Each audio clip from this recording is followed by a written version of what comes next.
اس سے اگلا ہمارا ٹاپک ہے زکوٰۃ۔ قرآن مجید میں زکوٰۃ ادا کرنے کے احکامات جو ہے 32 مقامات پر آئیں۔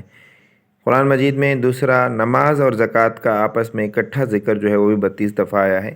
قرآن مجید میں انہیں زکوٰۃ ادا کریں، یا ایھا الذین آمنوا اقیموا الصلاۃ وآتوا الزکوٰۃ، ایمان والو نماز قائم کرو اور زکوٰۃ ادا کرو۔ اسی طرح نماز اور زکوٰۃ کا آپس میں اکٹھا ذکر جو ہے وہ 32 دفعہ آیا ہے، اور نماز ادا کرنے کے احکامات کے ساتھ زکوٰۃ ادا کرنے کے احکامات قرآن مجید میں مختلف مقامات پر 32 دفعہ آیا ہے۔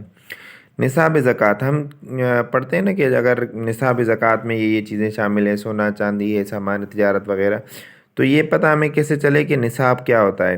تو نصاب زکوٰۃ سے مراد وہ سرمایہ جس پر زکوٰۃ فرض ہوتی ہے، یعنی وہ قیمتی چیزیں جن کی مالیت ہو، ان پر زکوٰۃ فرض ہو، ان کو نصاب زکوٰۃ کہا جاتا ہے۔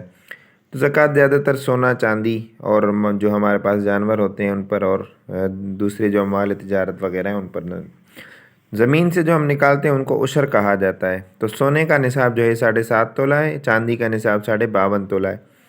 مصارف زکوٰۃ، مصرف کا مطلب ہوتا ہے خرچ کرنے کی جگہ۔ کوئی ہمارے پاس ایک یتیم خانہ ہے، وہاں پر ہم پیسہ خرچ کرتے ہیں تو وہ ہمارا مصرف ہوا، یعنی پیسہ خرچ کرنے کی جگہ۔ تو مصارف زکوٰۃ کا مطلب یہ ہوتا ہے کہ زکوٰۃ خرچ کرنے کی جگہ۔ تو جن لوگوں پر زکوٰۃ خرچ کی جا سکتی ہے، مطلب جن لوگوں کو زکوٰۃ دی جا سکتی ہے، یا جن چیزوں پر زکوٰۃ خرچ کی جا سکتی ہے، ان کو مصارف زکوٰۃ کہا جاتا ہے۔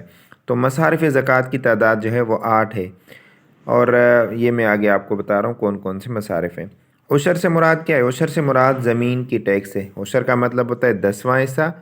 تو 10واں حصہ زمین سے جو ہماری ٹیکس ہوتی ہے، مطلب زمین سے جو ہماری کھیتی وغیرہ اگتی ہے، تو اس سے ہم 10واں حصہ دیتے ہیں۔ اسلامی ملک کے غیر مسلم باشندوں سے خراج وصول کیا جاتا ہے، مطلب جو غیر مسلم باشندے اسلامی مملکت کے اندر رہتے ہیں تو ان سے ایک قسم کا ٹیکس وصول کیا جاتا ہے، اس کو خراج کہا جاتا ہے۔ اگر ذمی ہوں، غیر مسلم مغلوب ہوں، مطلب وہ انہوں نے کسی اسلامی ریاست کے ماتحت رہنا، اور ان کو مطلب مسلمان ان پر غالب آ کر اور وہ وہاں پر رہتے ہوں، اور ان کی حفاظت کا ذمہ اسی ریاست نے لیا ہو، تو ان سے جو ٹیکس لیا جاتا ہے اس کو جزیہ کہا جاتا ہے۔ جزیہ جو ہے وصول کیا جاتا ہے، اور جو لوگ وہاں پر رہتے ہیں ان کو ذمی کہا جاتا ہے۔ تو ذمی کا مطلب ہوتا ہے مسلمانوں کی ریاست کے اندر رہتے ہیں، اور مسلمان جو ہے وہ ان کی حفاظت کا ذمہ لیا ہوتا ہے انہوں نے، ان سے جو ٹیکس لیا جاتا ہے ان کو وہ جزیہ کہا جاتا ہے۔ خراج اور جزیہ میں مختصر سا فرق یہ ہے۔ مصارف زکوٰۃ کا میں نے آپ کو بتایا، تو مصارف زکوٰۃ کی تفصیل یہ ہے، ٹوٹل 8 ہیں۔ فقیر ہے، مسکین ہے، عاملین زکوٰۃ۔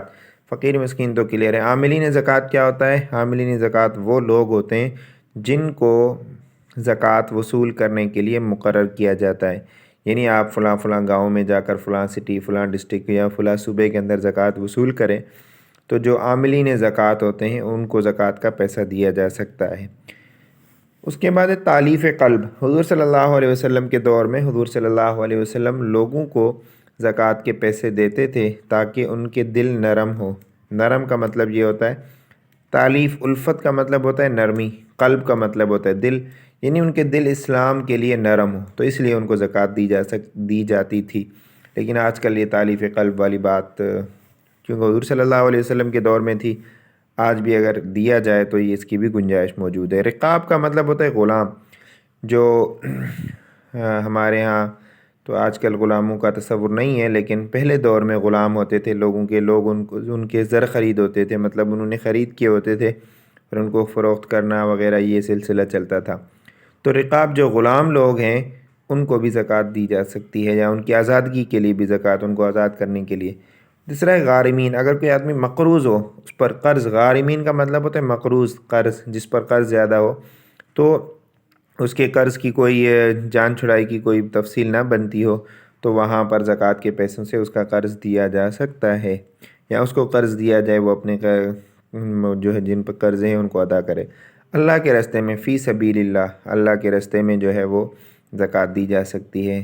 مسافر، ایک آدمی سفر کے اندر ہے، اس کو اگر پیسوں کی ضرورت ہے تو وہاں پر اس کو بھی زکوٰۃ دی جا سکتی ہے۔ لفظ زکوٰۃ کا معنی ہے پاکیزگی، پیوریفیکیشن، یعنی پاک، صاف ستھرا۔ زکا یہ اصل میں لفظ تزکیہ سے نکلا ہے۔ تزکیہ کا مطلب ہوتا ہے پاک کرنا، صاف کرنا۔ تو موجودہ زکوٰۃ اور عشر آرڈیننس جو ہے یہ 1980 کے اندر نافذ ہوا ہے. میں نے یہاں سندھی والا لکھا تھا، یہ 1980 میں نافذ ہوا تھا. یعنی موجودہ جو زکوٰۃ کا نظام ہمارے پاس ہے اور عشر کا نظام جو ہے یہ 1980 میں نافذ ہوا تھا.